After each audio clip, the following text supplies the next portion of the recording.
আপনাদেরকে একটা ভিডিও দেখে, আপনারা একটা ভিডিও দেখেন। লক্ষ লক্ষ টাকা কামাইছে, লক্ষ লক্ষ টাকা কামায় এখন বিদেশ থেকে বাড়িতে আইছে, দুইটা তিনটা প্র্যাকটিস বইয়া তার ছেলে মেয়ের জন্য কাপড় চাপড় সবকিছু নিয়ে আইছে শুধু এই জুনাইদ বকা দিয়া। জুনাইদ বককে 3টা না 4টা না 5টা আইডি তুলছে আর সবাই তারে ভাইরাল করছে, মিলিয়ন মিলিয়ন ভিউ হইছে, এখন লক্ষ লক্ষ টাকা কামাইয়া বাংলাদেশে আসছে। এর নাম নাকি বোকা জোনায়েদ। বোকা জোনায়েদ ওই যে আমাদের ওবায়দুল কাকু কইছে না, জ্বালা আহারে জ্বালা অন্তরে জ্বালা। এখন তোমার অবস্থাও সেরকম হয়েছে।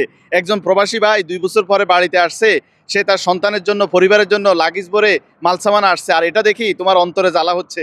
হায় রে কষ্ট রে, তুমি যে বোকা জোনায়েদ সেটাই তুমি আবারও প্রমাণ করলা। আর প্রবাসী আলাউদ্দিন ভাই উনি হচ্ছে একটা প্রতিবাদী কণ্ঠ, উনি হচ্ছে একটা ব্র্যান্ড, এটা মনে রাখবেন। সোশ্যাল মিডিয়ার মধ্যে অশ্লীল বউ ব্যবসায়িক যারা আছে তাদের সবার গুম হারাম করে দিয়েছে শুধু একমাত্র ওয়ান প্রবাসী আলাউদ্দিন ভাই। এই কারণে আমরা সবাই তাকে সাপোর্ট করি। আর সেই প্রবাসী আলাউদ্দিন ভাইকে চিনে না এমন কোনো মানুষ নাই, হয়তো অনেকেই এখন পর্যন্ত চিনে না, তাহলে দেখে নিন তাকে। টাকি ইমরানের সামসা বোকা জোনাইদ সারা জীবন সুমাইয়ার আর টাকি ইমরানের জাঙ্গি হয় জমা দুইছে অনদই। শুনেন সে কি বলে। সবকিছু নিয়ে আইছে শুধু এই জুনাইদ বকা দিয়া।